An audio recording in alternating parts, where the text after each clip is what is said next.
बिजली विभाग की तरफ से जो प्रदर्शन किया जा रहा है और जो लोग हैं यहाँ पे आए हुए उनके लिए पूरा खाने का बंदोबस्त भी यहीं किया गया और इनका कहना है कि लगातार अब इस तरह से ही जो अब देखें कि यहाँ पे जो है पुलाव बनाया जा रहा है, क्योंकि अगर जो लोग दूर दराज इलाकों से आएंगे, अलग अलग डिस्ट्रिक्ट से आएंगे जम्मू कश्मीर के, तो उन लोगों के लिए खाना और पानी जो दोनों बंदोबस्त है इन टेलीविजर्स के तरफ से किया जा रहा है। कहाँ से आए हो? सर मेरा नाम संजीव सिंह, मैं डिस्ट्रिक्ट उधमपुर से हूँ। मैं सर 14 साल से सर्विस में हूँ। तो हमारा पहले तो यही होता था, जहाँ तक आपको भी नॉलेज होगा, कि 7 साल डेली वेजर करनी पड़ती थी, उसके बाद परमानेंट ऑर्डर आ जाते थे। पर यहाँ हमारे सीनियर खड़े हैं, यहाँ पे ये 25-25, 30-30 साल से सर्विस ले रहे हैं, लेकिन कोई हल नहीं है। डिपार्टमेंट सोया पड़ा हुआ है। हमारे डॉक्यूमेंट, हमारी फाइलें इनको खुद पता नहीं है कहाँ पे पड़ी होती हैं, कहाँ पे नहीं पड़ी होती हैं। बाद में बोलते हैं नहीं जी, आज हम वहाँ से आपकी फाइल उठा के वहाँ भेज रहे हैं, वहाँ से। अब हम पूरे पक्की तैयारी के साथ आए हुए हैं। जब तक हमारा सोल्यूशन नहीं निकलेगा, हम यहाँ से जाने वाले नहीं हैं। हम दिन रात यहीं पे डेरा डालेंगे, यहीं से इनकी अपनी आवाज़ इनके कानों तक पहुँचाने की कोशिश करेंगे। और मीडिया से भी यही उम्मीद करते हैं कि हमारी आवाज़ सरकार तक, लोगों तक पहुँचाई जाए, ताकि हमारा कोई निष्कर्ष निकला जाए। बाकी इसके साथ अपनी बात।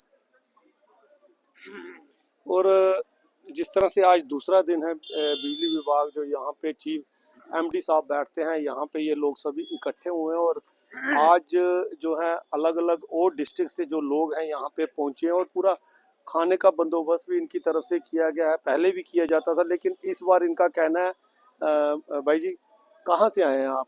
हम डिस्ट्रिक्ट रियासी गोल गुलाबगढ़ से। तो इस बार क्या फर्क नजर आ रहा है? पहले भी आपकी तरफ से प्रदर्शन किए जाते थे, 2-2, 3-3 दिन आप रात दिन बारिश गर्मी में बैठते थे, तो इस बार क्या लगता है आपको? इस बार हमें यही लगता है कि हमारे साथ ये जो है झूठे वादे करते हैं। हमारे जो एमडी साहब हैं या कोई भी जो भी हैं, हमारे उमर अब्दुल्ला साहब है, ये झूठे वादे करते हैं। हम तब तक नहीं उठेंगे हम जब तक हमें ऑर्डर नहीं देंगे। हमें 20-20 साल 25-25 साल हो गए यहाँ पे काम करते हुए। अपने अपने इलाके में हम पब्लिक सेवा करते हैं, रात दिन हम काम करते हैं। जहाँ भी कहीं बिजली कट हो जाती है, हमें रात को बर्फ़ होगी, बारिश होगी, धूप होगा, तो हमें काम करवाते हैं। और जब हमें परमिट करने की बारी आती है या कोई मिनिमम वेजेस की बात आती है, तो उस वक्त हमें धोखाबाजी करते हैं हमारे साथ। अब हम नहीं उठेंगे यहाँ से, हम इधर ही टेंट लगाएंगे और हम बाहर सोएंगे और खाना पीने का भी प्रोग्राम हम यहीं पे करेंगे। हम इधर ही बैठेंगे जब तक हम। कितना मुश्किल है बिजली विभाग, क्योंकि हर रोज हम देखते हैं कहीं ना कहीं बेचारा कोई करंट लग रहा है, गंभीर रूप से घायल हो रहा है, किसी की मृत्यु हो रही है, और उसके बाद भी आपके साथ इतना सौताला व्यवहार क्यों किया जा रहा है? सरकार है यहाँ पे जम्मू कश्मीर में, एडमिनिस्ट्रेशन है, ये जो सरकार जो हमारे साथ गलत ये नाइंसाफी कर रही है। इस वक्त जो एमएलए हैं वो बोलते हैं हमें 3-3 लाख रुपया सैलरी होनी चाहिए, हमें 9,000 रुपये देते हैं टोटल हमें, और 24 घंटे काम करवाते हैं। आपने अपने एमएलए के साथ बात की? भाई आप तो 3 लाख सैलरी की बात करते हो, आपने स्कॉर्पियो गाड़ी ले ली, आपने प्रोटोकॉल ले लिया, आप हर चीज के लिए पैसा ले रहे हैं, और हमारे लिए, क्योंकि आपकी ही वोट से जो सरकारें बनती हैं, चाहे वो कोई भी हो, हमें जो एमएलए साहब है, जब उनके इलेक्शन होते हैं तो उस वक्त वो बहुत कुछ हमारे साथ वादे करते हैं। आपने बात की अपने एमएलए के साथ, चाहे वो कोई भी पॉलिटिकल पार्टी का? हाँ, एमएलए साहब से भी बात की है। वो बोलते हैं करेंगे जी, हम सरकार के साथ करेंगे। आपके अपने इश्यूज तो बैठे बैठाए सॉल्व हो जाते हैं, तो आपके इशू क्यों नहीं सॉल्व हो रहा पिछले? हाँ जी, हम कर देंगे जी, ऊपर सरकार के साथ बात करेंगे जी, हम मिनिस्टर के साथ बात करेंगे जी आपके बारे में। बाद में कुछ नहीं करते हैं। तो उमर साहब बोलता है जी मेरे पास ये महकमा ही नहीं है, गवर्नर साहब के पास है, वो बोलते हैं उसके पास है। ऐसे ऐसे करते हुए हमें 20-25 साल हो गए, तो हमारे साथ नाइंसाफी हो रही है सर। हम बहुत दूर दराज इलाके से, हर डिस्ट्रिक्ट से यहाँ पे आए हैं लोग। हम तब तक नहीं उठेंगे अब जब तक हमारा फैसला नहीं होगा सर। हमारी जो मांगे हैं वो पूरी नहीं करेंगे तब तक हम इधर से नहीं उठेंगे सर। और मैं हाँ, अच्छा, तो एक चीज़ और बताएं, आज तो खाने पीने का भी बंदोबस्त रखा है, चलो दूर दराज इलाकों से आपने कल कहा था कि लोग पहुंचेंगे यहाँ पे, तो क्या कारण है कि अब आगे की क्या रणनीति है? पहले तो ये बात देखिए, आगे की रणनीति जो है अब जूनियर के हाथों से भी निकल चुकी है। अब ये फैसला चला गया है लड़कों के हाथ में। लड़के बोल रहे हैं अब आर पार। मैंने देखा कि काफी रोष है आपके लड़कों में। लड़के बोल रहे हैं कि ये आर पार की लड़ाई है, रोज रोज हम अपने इज्जत का भी तमाशा नहीं बनाएंगे कि ये आर पार की लड़ाई है, ऑर्डर लेके जाएंगे। रहा कि दूर दराज के जो लड़के हैं, पुंसर, जोरी, डोडा, किश्तवाड़, भद्रवाह, कालाकोट और कठुआ, बनी बसोली, रियासी वगैरह, फिर वो दूर दराज के लड़के, हमने क्या किया, सब लड़कों को बोला किलो किलो चौल, 2-2 किलो, जो किसान लड़के हैं अपने घरों से चावल लेकर आए फिर उन्होंने रात को इधर रोना, शायद हमारा आगे की रणनीति बन रही है, क्या पता नाइट को भी धरना शुरू कर दें हम आगे, अगर फैसला नहीं हुआ तो उनके लिए चावल का प्रबंध करना है। वो सभी दिहाड़ीदार मजदूर बनते हैं, 311 रुपये ले जाए, कहाँ से वो खाना खाएंगे, कहाँ रहेंगे। इसलिए हमने ये चावल का इंतजाम किया। ये जो आपके सामने चावल बन रहा है, ये दूर दराज के लड़कों के लिए, जम्मू डिस्ट्रिक्ट जो इधर लोकल रहने वाले हैं उनके लिए नहीं है, ये दूर दराज के लेकिन लड़के फिर भी चलो किसी को भूख लगे, नहीं, वो देखो इतना इंतजाम नहीं हम कर सकते कि सभी लड़कों के लिए खाना, जो सच्चाई है हम नहीं कर सकते। काफी हम लोग आए हुए हैं और सबसे कभी अहम हम बात है अगर लेह लद्दाख भी जम्मू का ही, कश्मीर का ही हिस्सा था, वहां पे अगर रूल रेगुलेशन लग सकते हैं, सैलरीज बढ़ सकती हैं, पक्के हो सकते हैं, तो जम्मू कश्मीर के साथ इतना भेदभाव आपको क्यों लगता है? देखो ये शुरू से ही भेदभाव रहा जम्मू के साथ, खासकर जम्मू के साथ भेदभाव रहा। देखो मिनिमम वेज एक्ट जो लेह लद्दाख में लागू कर दिया गया, तो वो भी झूठी है, तो जम्मू कश्मीर भी झूठी है, पर इधर नहीं किया। इधर वही 311 रुपये दिहाड़ी दे रहे हैं और काम 24 घंटे ले रहे हैं। काम 24 घंटे ले रहे हैं, काम करने में रात को 12 बजे भी बुला लेते हैं, 11 बजे भी बुला लेते हैं घर से कि लेने फालतू के घर से आओ।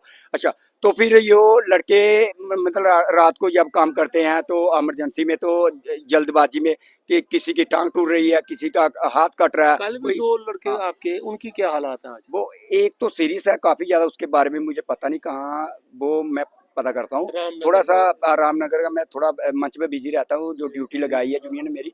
तो एक लड़का तो चलो रीढ़ की हड्डी टूट गई है, एक तो सीरीज है, मुझे नहीं लगता कि क्या, चलो चलो वो उसका भी भगवान ठीक करे, ठीक जो भी करे करे। परमात्मा। तो तो हम आगे की रणनीति क्या रहेगी? आगे की रणनीति मैंने बता दिया है कि यूनियन के हाथों से ये मसला निकल निकल चुका है, चुका है, निकल चुका है। मैं क्योंकि क्लियर पिछली बार भी हमने देखा हाँ था कि काफी आपस में आपके बीच में क्लैश हो गए थे, क्योंकि कोई कई लोग बोल रहे थे हाँ कि मसला हल करवा के हाँ ही निकलो। वही मैं मीडिया के माध्यम से बोल रहा हूँ कि सच्चाई जो है मैं बता रहा हूँ, ये यूनियन के हाथों से मसला निकल चुका है, ये लड़कों के हाथ में आ गया ग्राउंड पे। लड़के नहीं मान रहे, लड़के बोल रहे हैं आप आर पार की लड़ाई है, ये पहली और आखिरी लड़ाई है। जो हमारी फाइल सेक्टर में पड़ी है उसको हमने निकालना ही निकालना, आर्डर बाहर जब तक नहीं निकलेंगे तब तक हम यहाँ से नहीं उठेंगे। कल से अब तक क्या किसी ऑफिसर से या पॉलिटिकल लीडर से या किन्हीं लोगों से बातचीत हुई आपकी? हाँ, एमडी साहब ने बुलाया था, हमारी टीम गई थी, बट मैं नहीं गया था, मुझे मंच की जिम्मेवारी सौंपी है उन्होंने, तो मैं मंच पे था। मैंने पूछा भी नहीं कि अब बातचीत हुई, अगर मैंने पूछा होता मैं क्लियर कर देता। मैं वही बात कहाँ मीडिया है, में बोलता किनको किन के साथ हूँ। बात हुई? मेंबर थे हमारे दो चार, कहाँ है जैसे वो? स्वामी राज और भी इधर ग्राउंड पे मंच हाँ, पे हैं, खड़े हैं। पूछते हैं ग्राउंड में भी बताना, अभी हम लड़कों को की बातचीत आगे हुई है। क्या चलता है? बस यही थोड़ा सा सुनने में आया कि सेक्टर जाओ, उधर बुला रहे हैं, पर हम सेक्टर में क्यों जाएंगे, हम सेक्टर में क्यों जाएंगे। हमारा काम जो है इधर बैठा शांतिपूर्वक अपनी मांगों के लिए, सेक्टर का काम जो सेक्टर वाले उच्च अधिकारी है वो देखे। हमने थोड़ी साइन करना सेक्टर में जाके, यूनियन ने थोड़ी साइन करना, वो अपना काम करे, साइन करे। हमारी जो फाइल वहाँ पर पड़ी, आर्डर बाहर निकाले, एमडी साहब आर्डर बाहर निकाले, हमें एमडी साहब का जजाकार करके एमडी साहब को फूल मालाएं पहना के हम घर जाएंगे, खुशी खुशी ड्यूटियों पे जाएंगे। हमें शौक थोड़ी है अपनी रोजी रोटी छोड़कर इधर बैठने का। उधर अमरनाथ यात्रा भी चल रही है, लोगों को समाज को दुखी करना, गर्मी इतनी भीषण गर्मी में, हम भी समाज का हिस्सा है। हमने फिर ड्यूटियों पे जाना है, समाज में ही जाना है, लोगों की सेवा करनी है, हम उनके साथ दुश्मनी नहीं कर रहे, पर हम मजबूर हैं, हमारे बच्चे भूखे मर रहे हैं, फीसें नहीं है उनके लिए, घर का राशन नहीं है, क्या करें, हम मजबूर हो गए, क्योंकि अब हमारा फ्यूचर समाप्त हो चुका है। कोई 50 साल का है, कोई 55 ईयर का है, कोई 45 साल, हमारा और आपको जितना भी लड़का है हमारे अपने फ्यूचर के लिए नहीं है। मैं और आपको बता दें कि आजकल एक नया वो सिस्टम, आधार कार्ड पे देखते हैं आपकी उम्र 60 हो गई है, ये नहीं देखेंगे कि उसने इस डिपार्टमेंट में 30 वर्ष बिताए, 35 वर्ष बिताए, 40 वर्ष बिताए।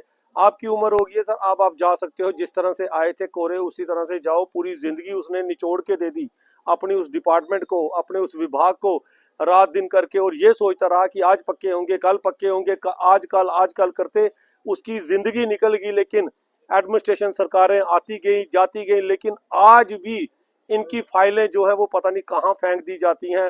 हर बार ये प्रोटेस्ट करते हैं और प्रशासन की तरफ से, विभाग की तरफ से इनको आश्वस्त किया जाता है कि आपको जो है हम जरूर, आप कुछ दिन का समय दीजिए। जिस तरह से भाई साहब ने भी कहा है कि कुछ दिन मांगेंगे, लेकिन इस बार जो यूनियन वगैरह एसोसिएशन को कोई नहीं मान रहा। सभी लोगों में रोष है, क्योंकि मैंने भी देखा ऑफ कैमरा कि वो लोग अब बोल रहे हैं कि हमें मसला हल करके ही निकलना है, कुछ भी हो।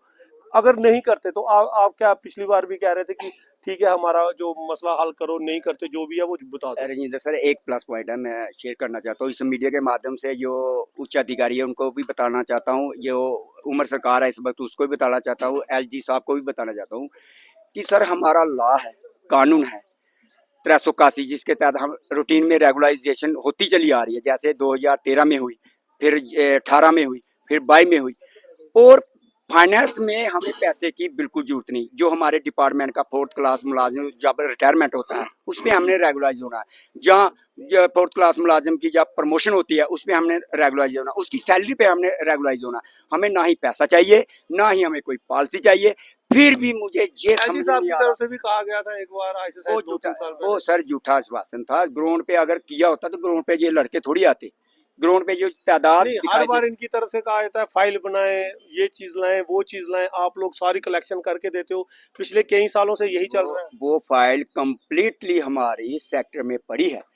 कानून है, लॉ है, पैसा है हमारे पास, सब कुछ रूटीन में लड़के हमारे परमानेंट होते चले आ रहे हैं। फिर भी हमें समझ नहीं आ रही कि हमें रेगुलाइज क्यों नहीं किया जा रहा। जैसे पीएचई वाले, मैं बार बार बोल रहा हूँ कि पीएचई वालों की कोई एसआरओ नहीं है रेगुलाइजेशन की। 64 थी, उस पर बैन है।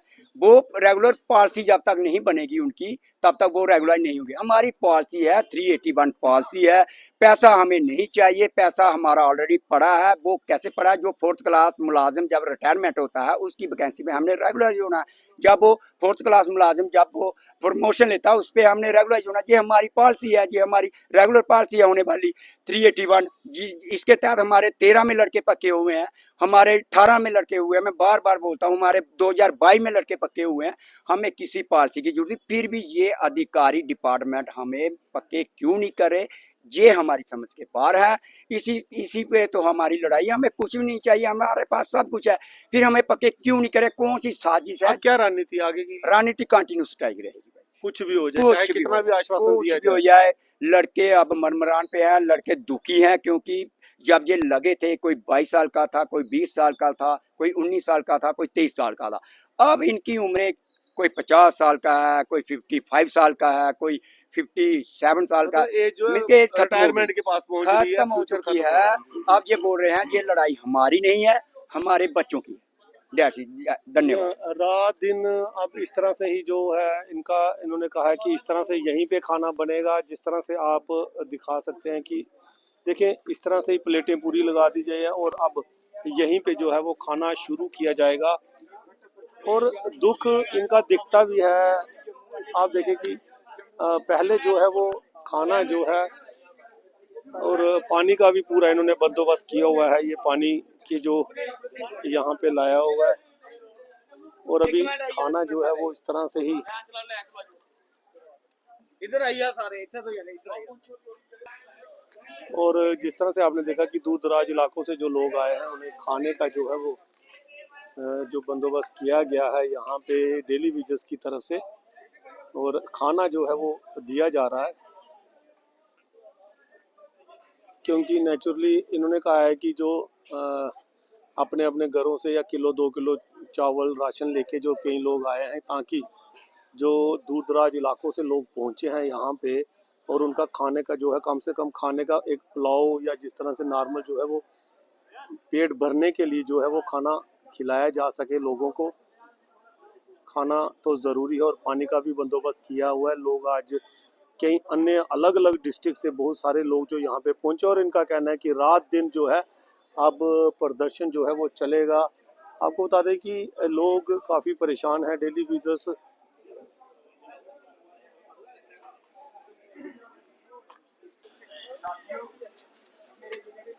यहाँ पे आज काफ़ी प्रदर्शन जो है डेली विजर जो यहाँ पे पहुँचे हैं और अलग अलग इलाकों से पहुँचे हैं। कहाँ से आए हो? सर अनंतपुर से बीजेपी ब्लॉक। तो क्या कहना चाहते हैं इस पे? सर हम यही जानना चाहते हैं कि हमारा काम होना चाहिए। हम बूढ़े हो गए हैं तो हम यही सोच के आए हैं कि हमें इनको भी थोड़ी सद्बुद्धि दे भगवान। हमारे जो ऑफिसर भी हैं और मिनिस्टर भी हैं, एलजी साहब को भी, तो हमें परमानेंट करे। तब तक हम नहीं जाएंगे जब तक हमें परमानेंट नहीं करेंगे। तो कितने लोग आए हैं आप? मेरे साथ है कोई 12-13 बंदे उसे इलाके के। अलग अलग डिस्ट्रिक्ट से अलग अलग जगह से? नहीं, डिस्ट्रिक्ट तो एक ही है शांबा में। और भी अलग अलग डिस्ट्रिक्ट? हाँ, और भी बढ़िया जो हमारे 10 डिस्ट्रिक्ट है ना प्रोविंस में, इसमें तो आए हैं सभी लोग। और आप देख सकते हैं कि यहाँ पे पूरे डेली विजर्स जो अपनी मांगों के लिए बोलो बोलो सर बोलो। चैनल बना ਕਿਹੜੇ ਡਿਵੀਜ਼ਨ ਲੱਗਣਾ ਕਿਹੜੇ ਸਾਲ ਡਿਵੀਜ਼ਨ ਹੈ ਮੈਨੂੰ ਅਸੀਂ ਪਤਾ ਨਹੀਂ ਲੱਗਣਾ ਸਾਲ ਡਿਵੀਜ਼ਨ ਕਿਹੜਾ ਦਾ ਡਿਵੀਜ਼ਨ और यहाँ पे आज काफ़ी रोष है लोगों में, काफ़ी परेशान हैं। रोष दिखाई दे रहा है डेली वेजेस में कि इस बार जो है अपना मसला हल करके ही ये लोग जाएंगे। अब देखते हैं आने वाले समय में प्रशासन की तरफ से क्या कहा जाएगा, विभाग की तरफ से क्या कहा जाएगा, सरकार की तरफ से क्या कहा जाएगा। कमेंट राय जरूर रखिएगा, ज़्यादा से ज़्यादा शेयर कीजिए ताकि सरकार तक जो है वो आपकी आवाज़ पहुंच सके। और शायद जो है इन्होंने कहा है कि हो सकता है कि रात को भी यहाँ पे, क्योंकि जो लोग अलग अलग डिस्ट्रिक्ट से, जम्मू के रीजन के अलग अलग डिस्ट्रिक्ट से यहाँ पे पहुँचे हैं, वो हो सकता है कि ਜਿਹਦੇ ਘਰ ਚਾਵਲ ਆਪਣੇ ਉਹ ਕਿਲੋ ਕਿਲੋ ਚਾਵਲ ਲਿਆ ਨਹੀਂ ਕੱਲ ਤਾਂ ਕਿ ਜਿਹੜੇ ਵੀ ਭਰਾ ਸਾਡੇ 12 ਦੇ ਡਿਸਟ੍ਰਿਕਟ ਦੇ ਆ ਜਾਣ ਉਹਦਾ ਲੰਗਰ ਪਾਣੀ ਚੱਲਣਾ ਭਾਈ ਉਹ ਸਾਰੀ ਜ਼ਿੰਮੇਵਾਰੀ ਹੈ ਭਾਈ ਸਾਡੇ ਮਹਿਮਾਨ ਨਾ ਸਾਰੇ ਦਿਨ ਦੇ ਟੁਕੜੇ ਨਾ ਭਾਈ ਠੀਕ ਹੈ ਉਹ ਸਾਰੀ ਜ਼ਿੰਮੇਵਾਰੀ ਹੈ ਆਪੇ ਵੀ ਰੋਟੀ ਦਾ ਪ੍ਰੋਗਰਾਮ ਕਰਨਾ ਤੇ ਚਾਵਲ ਲੈ ਆਇਓ ਫਿਰ ਬਾਕੀ ਅਸ ਦਾਤਾ ਸਭ ਜੜਾਈ ਕਰੀਏ ਜੋ ਵੀ ਭੈਣ ਭਰਾ ਸਾਰੇ ਦੇਣ ਉਹ ਅਸ ਕੋਈ ਮੂੰਗੀ ਦੀ ਦਾਲ ਜਿੰਦੀ ਸਾਰੇ ਕੋਲ ਜਲਦੀ ਮੇਰੇ ਜਿਹੜੇ ਰਸੋਈਏ ਲੱਗੇ ਨੇ ਨਾ ਉਹ ਆਖੇ ਮੈਂ ਨਾ ਸਾਰੇ ਕੋਲ ਜਲਦੀ ਦਾਲ ਬਣਦੀ ਹੈ ਮੂੰਗੀ ਮੈਂ ਠੀਕ ਹੈ ਬਈ ਚੀਜ਼ਾਂ ਕਿਉਂਕਿ ਲੱਗੀ ਵੀ ਨਹੀਂ ਜ਼ਿਆਦਾ ਨਹੀਂ ਸਾਡੇ ਕੋਲ ਤੇ ਮੂੰਗੀ ਦੀ ਦਾਲ ਜਲਦੀ ਬਣੀ ਹੈ ਤੇ ਮੂੰਗੀ ਬਣਾ ਲਿਆ ਕਦੇ ਕੜੀ ਬਣਾ ਲਿਆ ਤੇ ਫਿਰ ਉਹਦਾ ਇੰਤਜ਼ਾਮ ਕਰਨੇ ਪਾਉਣਾ ਸਾਨੂੰ ਠੀਕ ਹੈ ਨਾ ਤੇ ਚੋਲ ਲਿਆ ਆਇਓ ਕਿਲੋ ਕਿਲੋ ਜਿਹੜੇ ਬੰਦੇ ਅੱਜ ਲਈ ਆਏ ਨੇ ਉਹ ਨਹੀਂ ਲਿਆਓ ਜਿਹੜੇ ਨਹੀਂ ਲਿਆਦੇ ਉਹ ਲਈ ਆਇਓ ਅਗਰ 200 ਬੰਦਾ ਵੀ ਕਿਲੋ ਕਿਲੋ ਚੋਲ ਲਿਆ 2 ਕੁਆਂਟਲ ਚਾਵਲ ਭਰਨਾ ਹੁੰਦਾ